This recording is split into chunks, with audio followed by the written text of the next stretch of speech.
श्री परमात्मने नमः। ओम श्री गुरुभ्यो नमः। ओम श्री ऋषिभ्यो नमः। ओम सहनाववतु सहनौ भुनक्तु सह वीर्यं करवावहै तेजस्विनावधीतमस्तु मा विद्विषावहै। ओम शांति शांति शांति।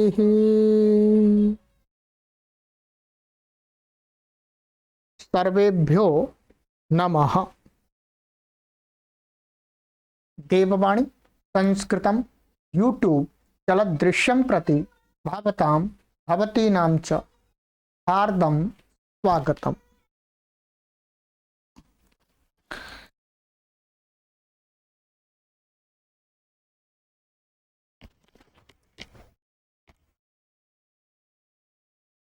मित्राणि, अद्य वयं प्रारंभिक रचनानुवाद कौमुदी पुस्तकस्य 70तमीं कक्षां पठिष्यामः। आज हम प्रारंभिक रचनानुवाद कौमुदी की 70वीं कक्षा को पढ़ेंगे। शोभनम, चलिएगा मित्रों। तो गत कक्षा में मैंने आपसे कुछ संस्कृत में वार्तालाप करने का प्रयास किया था और बहुत सारे पाठक महानुभावों ने कमेंट करके भी सूचना दी है, परंतु मैं सभी पाठकों से निवेदन करता हूं कि आप जब भी मैं कमेंट करने के लिए कहूं, उस वीडियो पर आप अवश्य कमेंट करके बताएं, जिससे हमें एक अनुमान लग सके कि हमारे पाठक कितना सीखे हैं, कितना सीख पा रहे हैं, उनको हम और कैसे सिखा पाएं अच्छी प्रकार से। तो कमेंट अवश्य किया करें जब भी मैं कहता हूं, और इन वीडियोज को बाद में कभी भी पढ़ें, कोई भी पढ़ें तो कमेंट अवश्य कीजिएगा। चलो तो मित्रों, ये जो हमारा अभियान है वो ये अभियान बार बार हम दोहराते रहते हैं। निःशुल्क 100% है। 12 से 100 वर्ष तक के 1 करोड़ लोगों के लिए ऑनलाइन निःशुल्क धारा प्रवाह, शुद्ध संस्कृत संभाषण और लेखन सीखने के लिए स्मार्ट बोर्ड पर कोर्स तैयार किया जा रहा है। यह ठीक है। आप सभी से निवेदन करते हैं कि 100 लोगों को जोड़ करके सहयोग प्रदान कीजिएगा देववाणी संस्कृतम यूट्यूब चैनल के इस कोर्स से। और मित्रों, आपको बार बार हम स्मरण दिलाते रहते हैं, ओम यह परमपिता परमेश्वर का मुख्य निज नाम है। वसुधैव कुटुंबकम, ये हमारा सिद्धांत है, हमारा विचार है। संपूर्ण संसार के सभी प्राणी हमारे परिवार के प्राणी हैं, सभी मनुष्य हमारे परिवार के मनुष्य हैं। हम सबको समान दृष्टि से देखते हैं, सबके साथ समान व्यवहार करने का दृढ़ संकल्प लेते हैं, जिससे हम संसार को सुखमय बना सकें। सभी पाठकों को 4 बातें हमेशा स्मरण रखनी चाहिए, बार बार हम बताते ही रहते हैं आपको। प्रथम, आपको संकल्प लेना है इस कोर्स को पढ़ने के लिए कि मुझे इस कोर्स को हर हालत में पढ़ना ही है, चाहे कुछ भी हो जाए। और दूसरा, श्रद्धा, आपकी श्रद्धा भी इसके प्रति होनी चाहिए अंदर से आपका अंतरात्मा, हृदय, मन पूरी तरह से तैयार होना चाहिए।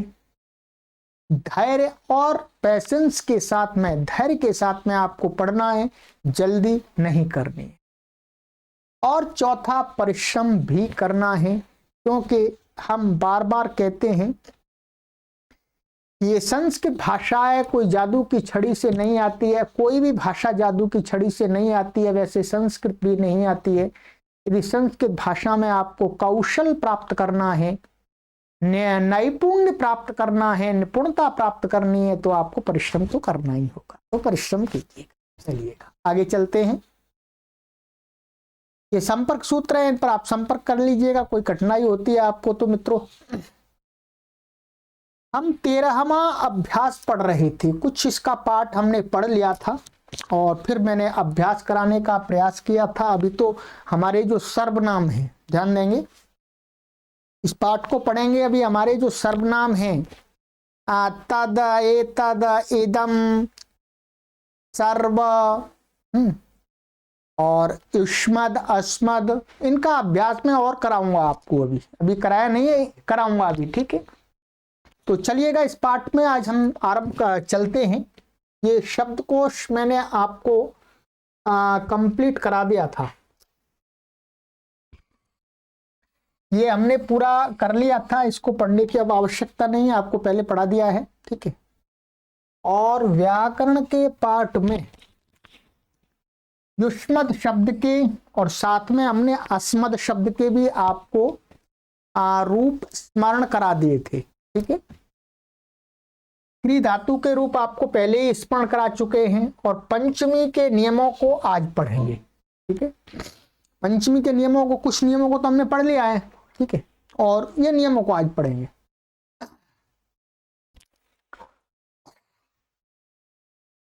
चलिएगा, पहला पॉइंट हमारा स्पष्ट हो गया, स्मृत शब्द के पूरे रूप स्मरण करो, हो गया। दूसरा भी हो गया, क्रि धातु के विधिलिंग और लृट लकार के रूप स्मरण करो, ये भी कंप्लीट हमने करा दिया पहले ही। 3, उद, भू आदि धातुओं के क्रमशः ये रूप होते हैं। यहां पर शब्दकोश के अंदर ये वस्तुतः भू धातु ही है। क्या है? भू धातु। इसमें ये क्या जोड़ दिया है? उद, इसको इंग्लिश में आप बोलते हैं प्रफिक्स बोलते हैं, और संस्कृत भाषा में इसको क्या बोलते हैं? मुख्य रूप से मोटा मोटा उपसर्ग, ठीक है। ये मैं आपको आगे की कक्षाओं में पढ़ाऊंगा। 22 उपसर्ग होते हैं संस्कृत भाषा में, 22 मुख्य उपसर्ग बताए गए हैं। तो ये क्या है? उद उपसर्ग है, प्र उपसर्ग है, ठीक है। तो धातु तो वही है, धातु वही है। भू, भू के रूप आपको याद है, तो आप उसमें पहले क्या कर दीजिएगा? उद जोड़ दीजिएगा, बस। भावती, उद भावती, भावती, प्रभावती, ठीक है। फिर भी मैं आपको उच्चारण करा दूंगा, उच्चारण करा दूंगा, कोई परेशानी की बात नहीं है, ठीक है। तो और इसमें ये जो 2 धातुएं नहीं आई थी, ठीक है, एक जन आई थी उत्पन्न होना अर्थ में, और एक ने, ली पूर्वक ली धातु छिपना अर्थ में। इन दोनों धातुओं के रूप अभी आपको याद नहीं कराएंगे, ठीक है। इन धातुओं के रूप आप अपने आप याद बनाना सीख जाएंगे। इसके 17वें अभ्यास से हम आरंभ करेंगे इस पुस्तक के अनुसार, ठीक है। यहाँ केवल आपको हम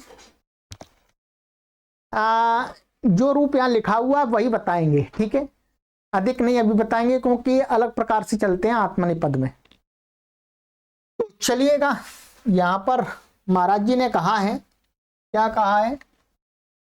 उद, भू आदि धातुओं के क्रमशः ये रूप होते हैं। उद भावती, भवतीवत चलेगा, प्रभावती, भवतीवत। और जन का जायते और नीली का निलीयते, ये क्या है? लट लकार के प्रथम पुरुष का एक वचन का रूप है। क्या बोलो? लट लकार के प्रथम पुरुष का एक वचन का रूप है। मैंने बताया कि मैं यहां पर अभी ये रूप नहीं बताऊंगा, ठीक है। इस अर्थ में कोई वाक्य आ जाता है इस धातु के अर्थ वाला, तो आप कैसे बना पाएंगे, ये जुगाड़ बता दूंगा आपको। ठीक है, तो चलिएगा इसका हम रूप पहले एक बार कर लेते हैं। ठीक है, कैसे बनेगा, आइएगा बोर्ड पर आ जाते हैं, एक बार मैं बता देता हूं। ठीक है, उद्भवती, ये लट लकार। ठीक है, उद्भवती, उद्भवतः, उद्भवन्ति, उद्भवसि, उद्भवथः, उद्भवथ, उद्भवामि, उद्भवावः, उद्भवामः। ठीक है, लोट लकार में उद्भवतु, ये आपका लोट लकार, ध्यान दीजिएगा। ठीक है, उद्भवतु, उद्भवताम, उद्भवन्तु, उद्भव, उद्भवतम, उद्भवत, उद्भवानि, उद्भवाव, उद्भवाम। ये लोट लकार हो गया आपका। अब चलते हैं हम लंग। क्या बनेगा लंग में, ध्यान दीजिएगा, यहां बीच में आ जाएगा तो उद्भवता, ये दा में आ जुड़ गया तो ऐसा बनेगा लंग में। ठीक है, अब ऐसे आपको चलाने आगे, उद्भवत, उद्भवताम, उद्भवन, उद्भवः, उद्भवतम, उद्भवत, उद्भवम, उद्भवाव, उद्भवाम। ठीक है, विधिलिंग सरल है, विधिलिंग में तो उद्भावेत,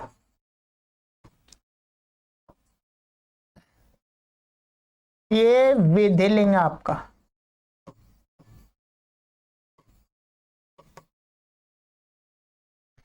उद्भवेत, उद्भवेताम, उद्भवेयुः, उद्भवेः, उद्भवेतम, उद्भवेत, उद्भवेयम, उद्भवेव, उद्भवेम। ठीक है, बिल्कुल वैसा ही है। और लिट की बात करें हम, लिट लकार में तो क्या बनेगा, सरल बनेगा, उद्भाविष्यति, भाविष्यति,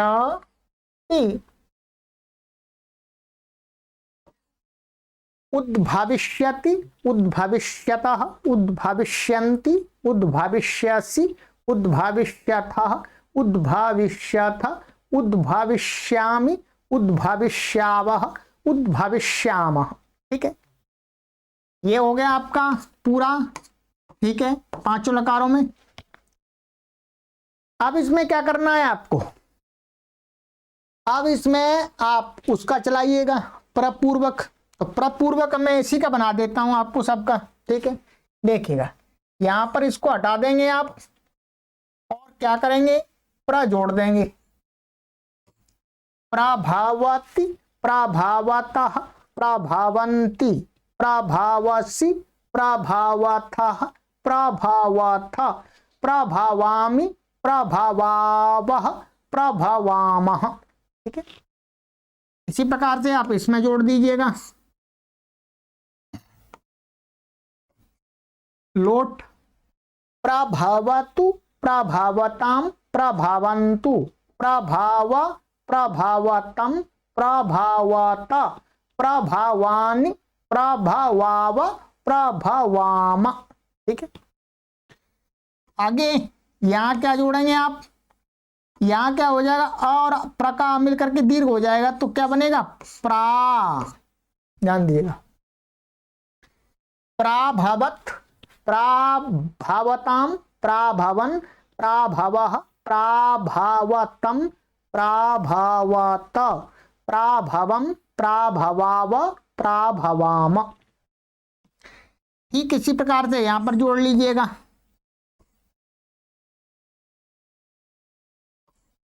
प्रभावेत, प्रभावेताम, प्रभावेयुः, प्रभावेहे, प्रभावेः, प्रभवेतम, प्रभवेत, प्रभवेयम, प्रभवेव, प्रभवेम। और ये आइएगा, यहां पर आप जोड़ दीजिएगा प्र, बस कुछ नहीं है। प्रभविष्यति, प्रभविष्यतः, प्रभविष्यन्ति, प्रभविष्यसि, प्रभविष्यथः, प्रभविष्यथ, प्रभविष्यामि, प्रभविष्यावः, प्रभविष्यामः। चलिएगा, ये मैंने आपको प्र और उदपूर्वक पूरे रूपों का उच्चारण करा दिया है। अब आपको इसमें 0% भी कोई कठिनाई नहीं होनी चाहिए, ना उच्चारण करने में, ना समझने में, ना लिखने में। शुद्ध लिखना है 100%। ठीक है, चलिएगा अभ्यास कीजिएगा, लिखने की आवश्यकता नहीं है, सुनिएगा, अभ्यास कीजिएगा, उच्चारण कीजिए। ठीक है, चलिएगा अब हम आते हैं अपने मूल पॉइंट पर। ठीक है, आगे है जायते। ये जैसा कि मैंने आपको बता दिया, जायते उत्पन्न होता है, निलीयते।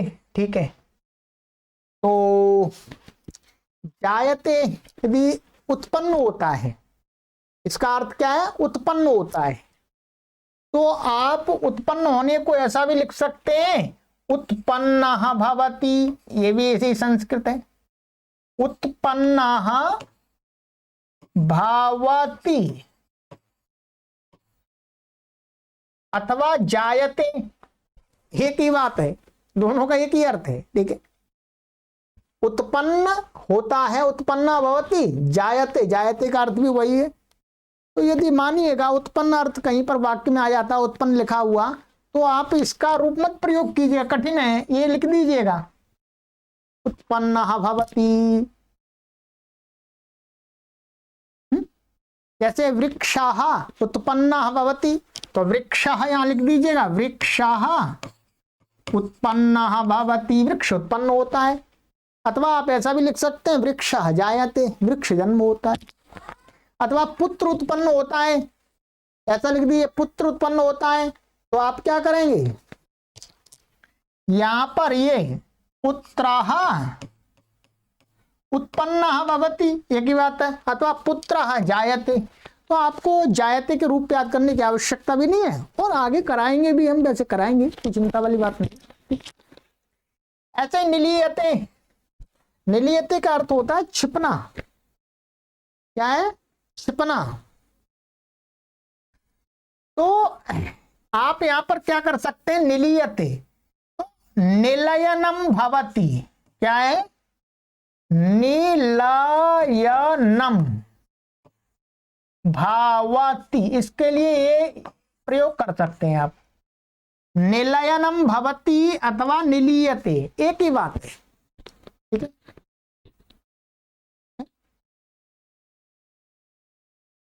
अभी हम बता दें कैसे इसका करना है। ठीक है, चलिएगा, तो इसके रूपों की आवश्यकता नहीं है। हाँ, चलिए अब नियम पढ़ते हैं, स्टार वाले नियम है, नियम 32 ध्यान देंगे। उद्भवति, प्रभवति, उद्गच्छति, जायते, ये जब उत्पन्न होना या निकलना अर्थ में हो, निकलना माने किसी से प्रकट होना, निकलना का अर्थ प्रकट होना, निलीयते ये हो, और निलीयते के साथ, निलीयते माने ये प्रयोग है, के साथ पंचमी होती है, अर्थात इनका संबंध, इनका योग जिसके साथ होता है इन अर्थों का, तदवाची शब्द में, उस शब्द में पंचमी विभक्ति करनी चाहिए। जैसे प्रजापति से संसार उत्पन्न होता है। ठीक,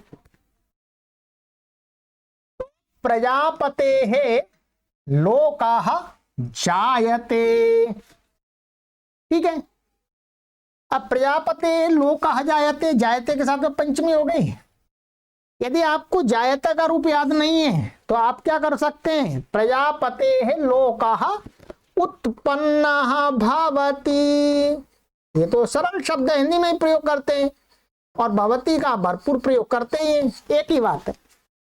प्रजापते लोकः उत्पन्नः भवति, प्रजापति से लोक उत्पन्न होता है। ऐसे ही प्रजापते लोकाः उद्भवति वा, तो कोई भी प्रयोग कर सकते हैं, ये भी कर सकते हैं, ये भी लगा सकते हैं, ये भी लगा सकते हैं। हिमालयात गंगा उद्भवती प्रभावती, हिमालय से गंगा उत्पन्न होती है, निकलती है। उद्गच्छति वा, तो ये उद लगा करके गच्छति भी दिखा दिया है, ठीक है। तो यहाँ उद्गच्छति सरल है, उद्गम का रूप है, उद लगा दिया है पहले। भार्यायाः पुत्रः जायते, पत्नी से पुत्र उत्पन्न होता है, का क्या अर्थ हुआ? तो भार्यायाः पुत्रः जायते माने पत्नी से पुत्र उत्पन्न होता है, तो जायते के साथ में पंचमी होगी, इसमें पंचमी है ये, ठीक है। रमायाः षष्ठी और पंचमी में एक जैसा बनता है एक वचन में। तो यहां पर आप ऐसा भी कर सकते हैं, भार्यायाः पुत्रः उत्पन्नः भवति, ऐसा भी कर सकते हैं। बीजेभ्यः अंकुराः जायन्ते, जायन्ते है ना, ये बहुवचन का रूप है, लट लकार के प्रथम पुरुष के बहुवचन का रूप है। तो बीजों से अंकुर होते हैं, तो इसमें पंचमी हो गई। अथवा आप इसको ऐसा बना सकते हैं, बीजेभ्यः अंकुराः उत्पन्नाः भवन्ति, क्या उत्पन्नाः भवन्ति, क्योंकि यहाँ पर ये अंकुरा बहुवचन है, तो उत्पन्ना में भी बहुवचन लगाना पड़ेगा। नृपात चोरः निलीयते, ठीक है।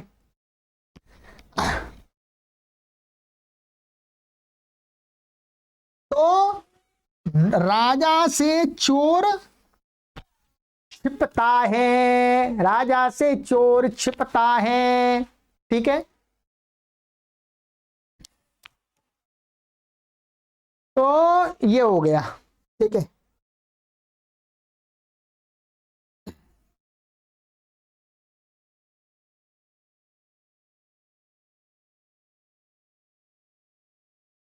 यहां आप एक दूसरा प्रयोग और बना सकते हैं, मैं बता देता हूं आपको।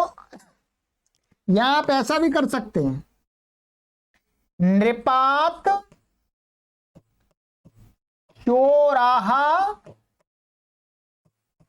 निलयनम करोति, निलयनम, निलयनम का अर्थ छुपना, करोति, करोति के साथ में ही प्रयोग कर सकते हैं। राजा से चोर अपना छुपना करता है, छुपता है, ठीक है।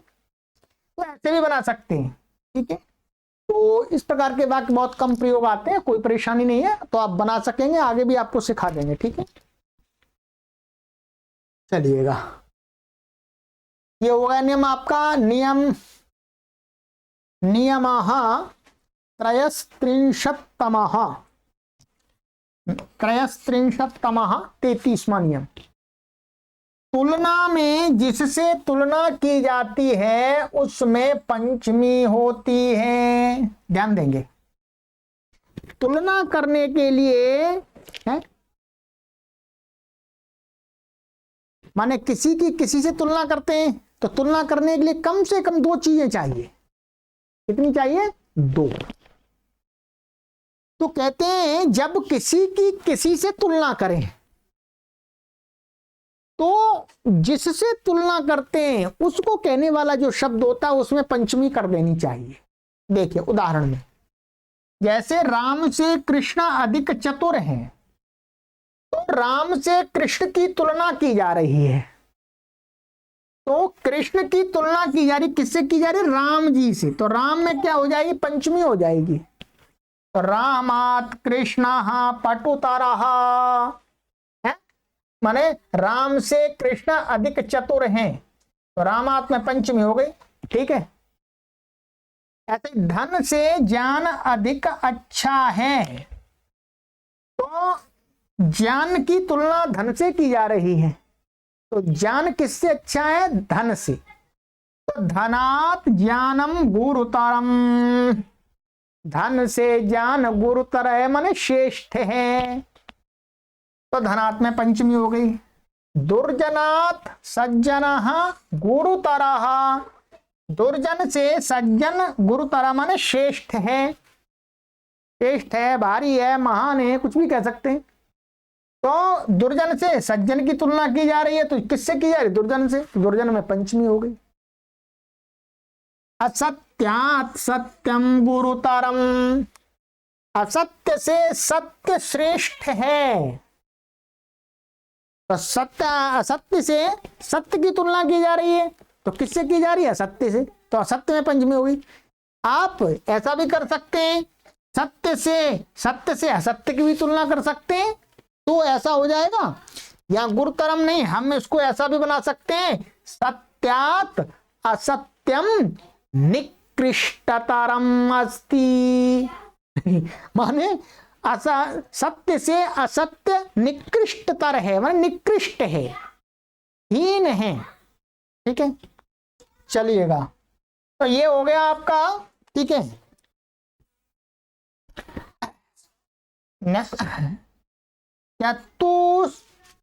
चतुस्त्रिंशत्तमः नियमः, 34वां नियम। चलिएगा, अंतिम नियम है सब पंचमी का। ठीक है,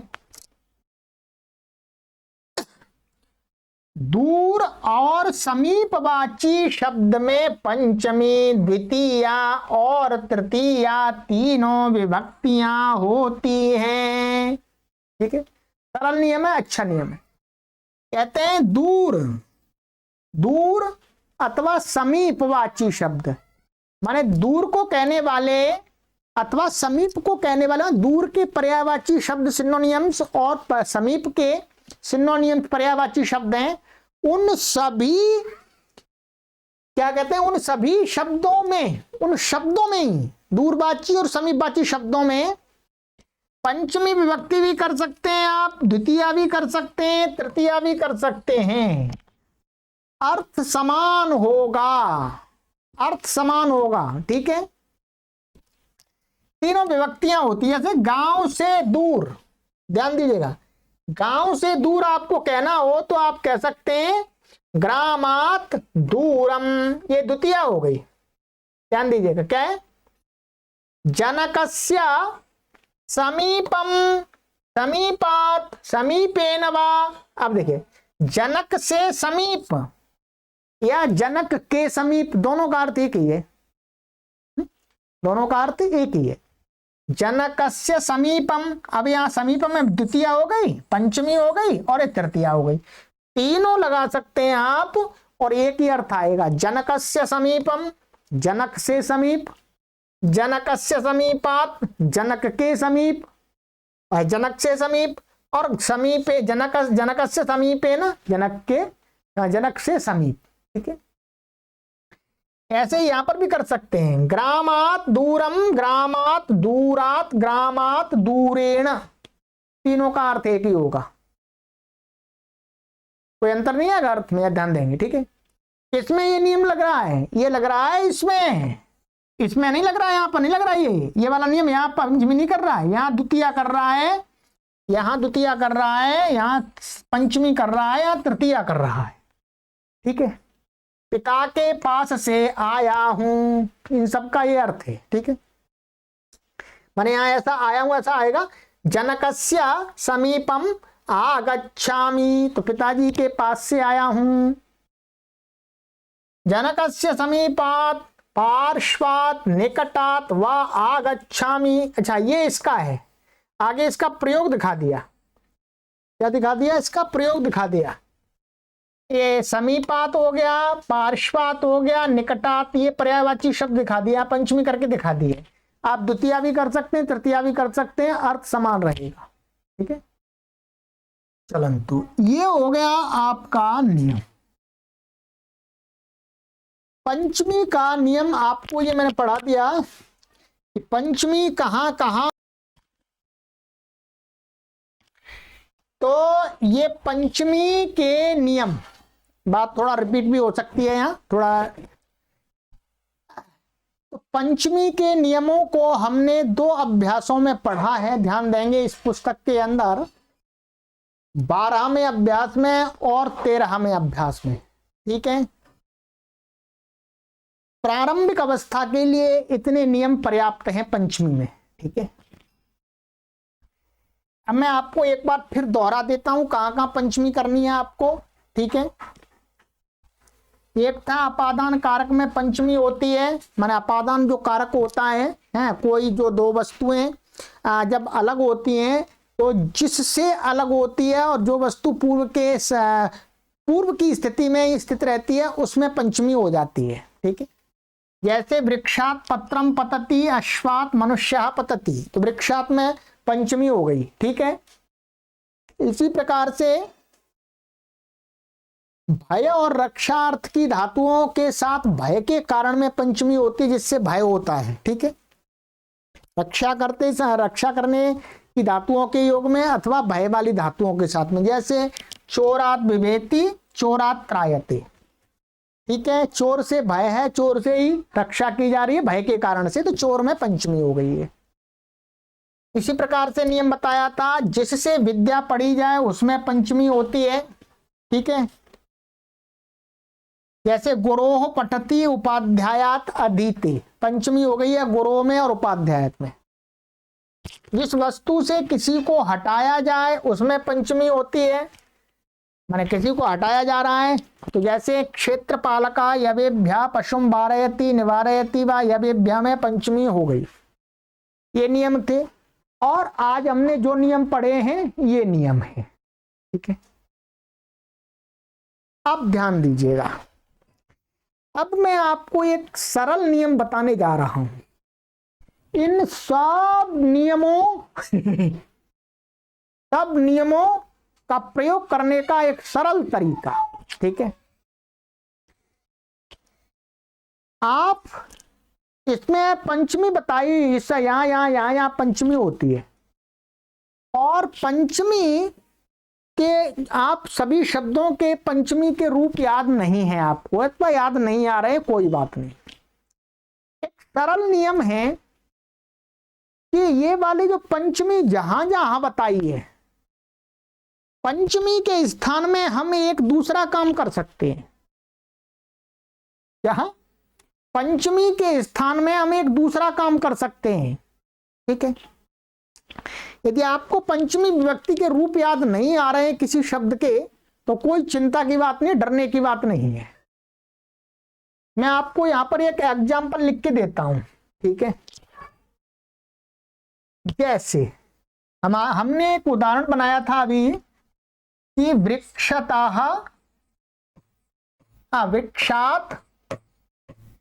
पत्राणि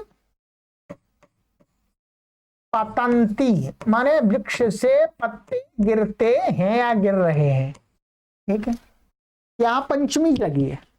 मानिएगा आपको वृक्ष का पंचमी का रूप याद नहीं है, वैसे तो है याद आपको, पर मानिएगा नहीं है, मान लिया हमने। ठीक है, तो आपको क्या करना है, जिस शब्द में आपको पंचमी लगानी है और रूप याद नहीं आ रहा, तो क्या करना है, उसके पीछे आपको तह जोड़ देना है। क्या जोड़ देना है? बस ऐसा तह जोड़ देना है, बस। ये पंचमी का रूप बन गया आपका। और ये तीनों वचनों में बन सकता है, एक वचन में भी, द्विवचन में भी, बहुवचन में भी, यही बनते। देखिएगा, जैसे आप इसके स्थान में यहां पर आप ऐसा प्रयोग कर सकते हैं, जैसा वृक्षतः, ये सब जगह लगेगा जहां जहां बताया मैंने। क्या बनेगा वाक्य? वृक्षतः पत्राणि पतन्ति। इसका अर्थ क्या? वृक्ष से पत्ता गिरता है। एक सामान्य नियम बता रहे हैं आपको। शब्द रूपों में यदि आपको कोई परेशानी आ रही है, तो जहां जहां पंचमी बताई है सब जगह आप उन शब्दों में पंचमी में ये लगा सकते हैं, वृक्षतः, ता जोड़ सकते हैं। ठीक है, जैसे वह घर से आता है तो सगृहतः आगच्छति। ठीक है, ये नियम लग गया, सगृहतः आगच्छति। इसी प्रकार से, ठीक है, जैसे हिमालय से गंगा निकलती है, क्या हिमालय से गंगा निकलती है, तो आप उसका क्या बना सकते हैं, हिमालय का आपको रूप नहीं याद है तो आप बना सकते हैं हिमालय और तह जोड़ दीजिएगा बस, हिमालय तह गंगा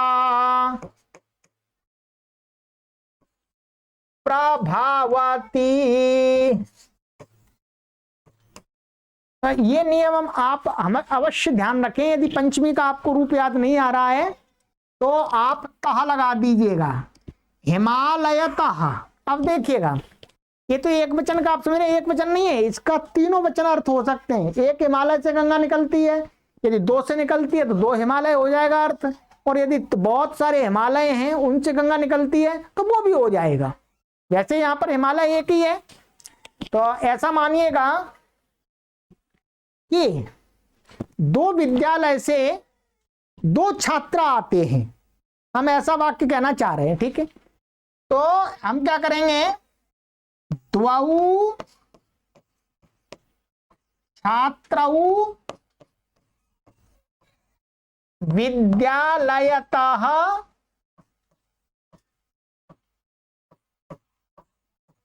आगच्छतः, ठीक है। अब इसका अर्थ है दो विद्यार्थी, दो छात्र दो विद्यालय से आ रहे हैं, ठीक है। और ऐसा भी अर्थ हो सकता है एक विद्यालय से आ रहे हैं, दो छात्र एक विद्यालय से आ रहे हैं, अथवा ऐसा भी हो सकता है दो छात्र बहुत सारे विद्यालयों से आ रहे हैं। तो बहुत सारे विद्यालयों से दो छात्र कैसे आएंगे, ये तो गलत है, संबंध नहीं लगेगा, क्योंकि एक छात्र एक विद्यालय से एक आएगा तो भी तो बहुत सारे होते हैं, दो नहीं होंगे।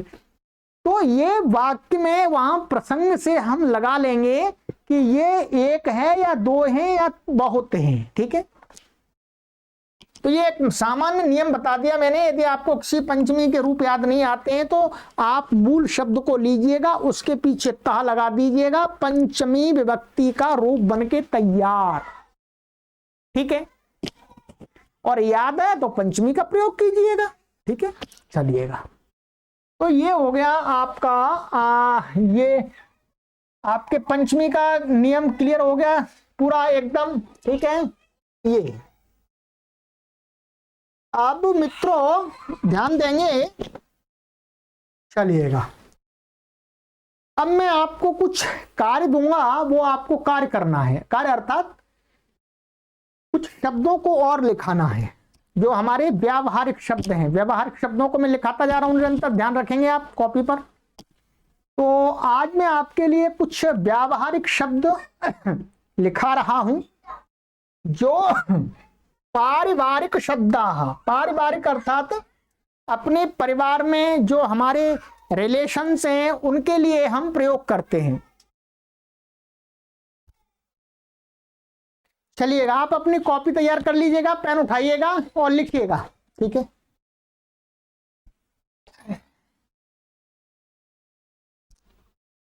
पारिवारिक शब्दाः,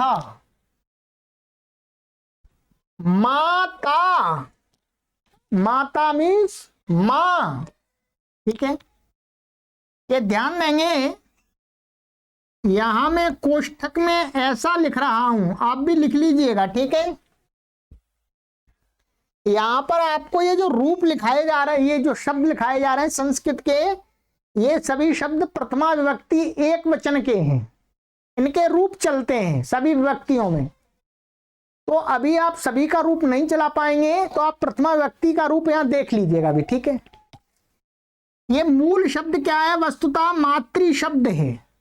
क्या है, मातृ। मातृ का प्रथमा विभक्ति एक वचन में क्या बनता है, माता बनता है। इसके रूप में आपको आगे स्मरण कराऊंगा, ठीक है।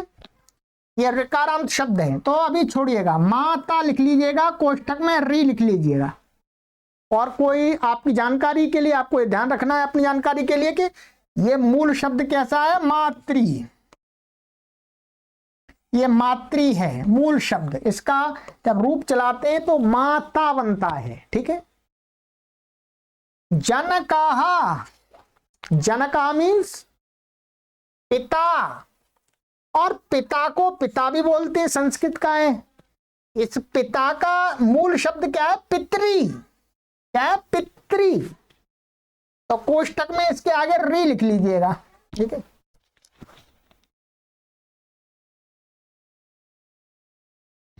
भ्राता, भाई, ठीक है।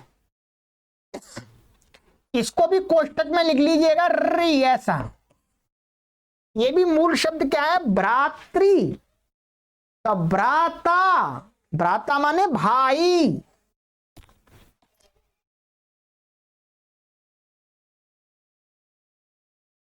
भगिनी, भगिनी मीन्स बहन, सिस्टर, ठीक है।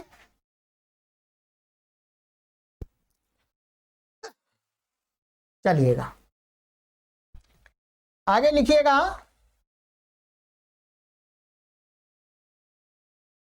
पितृव्यः, चाचा,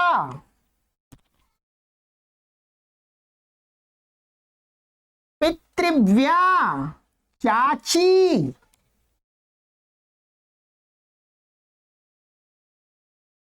पितामहः, दादा,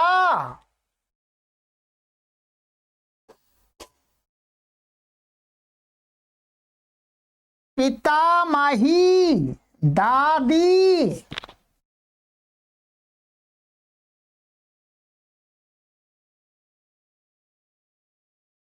चलिए लिखते जाइए, इतनी जल्दी अब आप आराम से लिख सकते हैं, अथवा वीडियो को रोक रोक के लिख लीजिएगा, क्या परेशानी है, आपके हाथ में कंट्रोल है।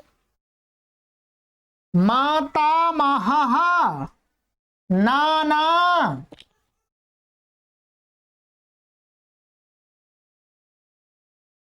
माता माही, नानी,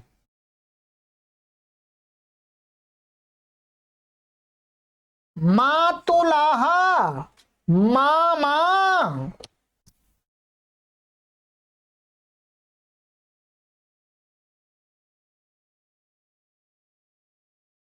मातुलानी, मातुलानी मीन्स मामी, जिसको माई भी बोलते हैं, मामी भी बोलते हैं, ठीक है। पति ही अथवा वराह, इसको बोलते हैं पति, माने वराह भी बोलते हैं, पति ही भी बोलते हैं, तो ठीक है।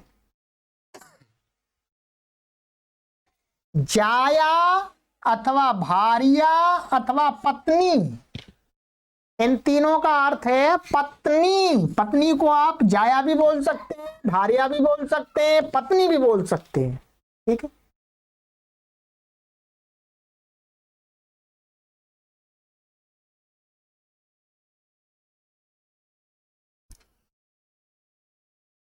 पुत्रः, पुत्र, सन बोलते हैं पुत्र। पुत्री, पुत्री, ये संस्कृत में ऐसे कैसे आ गए? पौत्रः, पोता। पौत्रा का अर्थ होता है पुत्र का बेटा, है पुत्र का बेटा, इसको पोता बोलते हैं। तो संस्कृत में क्या? पौत्रा, पौत्रा से ही पोता बना हुआ है वस्तुतः, ठीक है, ये अपभ्रंश है। पौत्री, पोती, माने पुत्र की लड़की।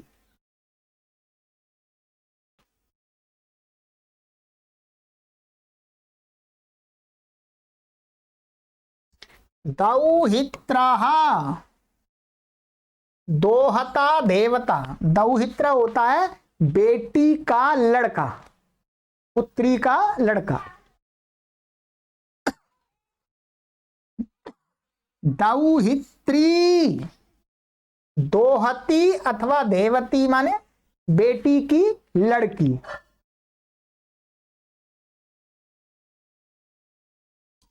चलिएगा आगे आ जाइएगा।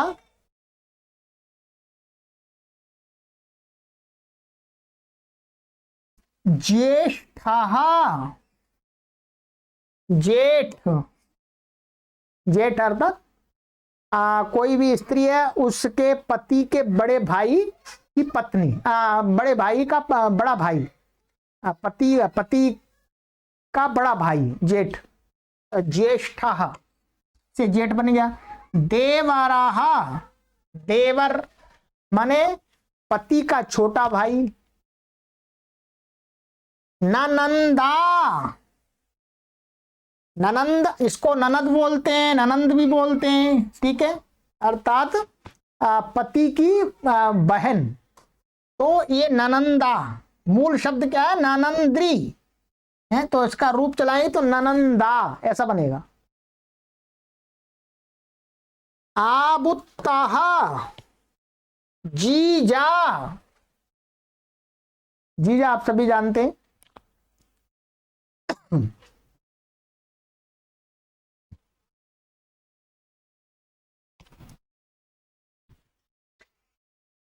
जामाता,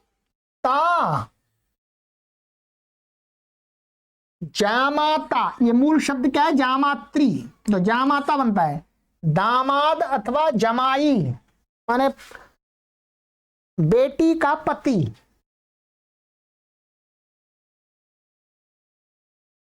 प्रपौत्रः, परपोता, परपोता माने पुत्र का पुत्र, माने पुत्र के पुत्र का लड़का, ठीक है, माने मेरा परपोता अर्थात मेरे पुत्र का जो पुत्र है उसका भी पुत्र। प्रपौत्र, प्रपौत्री, परपोती, माने वही पुत्र के पुत्र, पुत्र के पुत्र, फिर उसकी भी पुत्री, परपोती। पुत्र वधू, पुत्र की पत्नी, पुत्र वधू।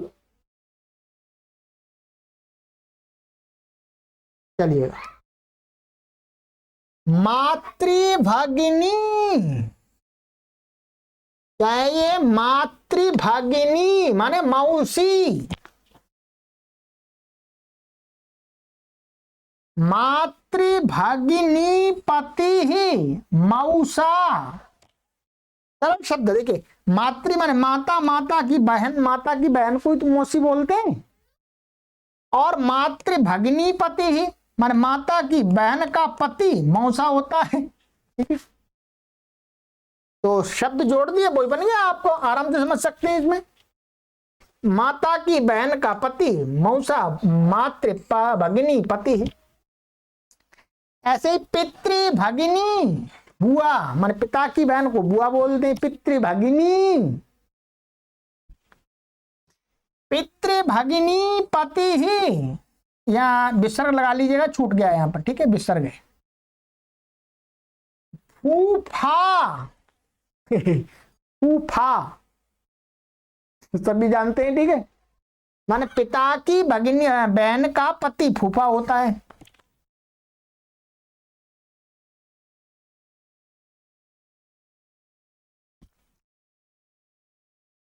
भ्रातृपुत्रः, भतीजा, भाई का भाई का पुत्र। भ्रातृसुता, भतीजी, भाई की बेटी, चाहे छोटे भाई की चाहे बड़े भाई की, कोई परेशानी नहीं है। भागिनेयः, भानजा, ठीक है, भानजा। भागिनेयी, भानजी,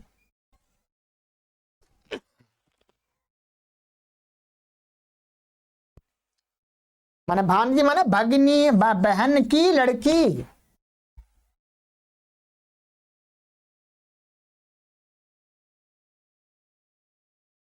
भ्रातृजाया, भाभी, भाई की पत्नी भ्रातृजाया। मित्रम, मित्र, मित्र शब्द वैसे पारिवारिक शब्द भी है और परिवार से बाहर के लोगों के लिए भी प्रयोग होता है। परिवार में भी आपस में एक दूसरे के मित्र होते हैं, ठीक है। तो मित्रम, मित्र, श्वशुरः ससुर,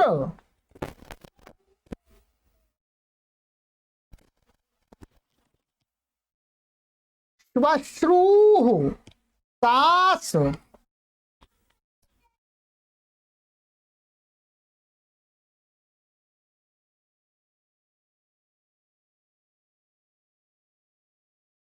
सखी सहेली,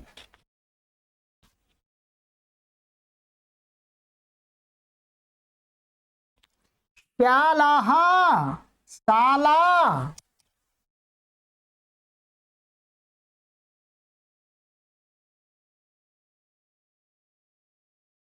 अच्छा ये गलत लिखा हुआ है, इसको यहाँ कट कीजिएगा।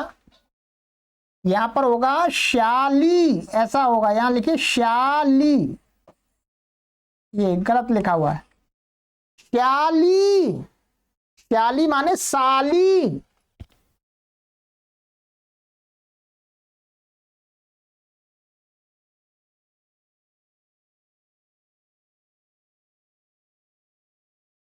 ठीक है, दिख रहा है श्याली। चलिएगा मित्रों, तो ये मैंने आपको शब्द लिखा दिए हैं, पारिवारिक शब्द हैं। इसके अलावा और भी कुछ शब्द हो सकते हैं, परंतु जो प्रसिद्ध हैं हमारे व्यवहार में उनको लिखा दिया है।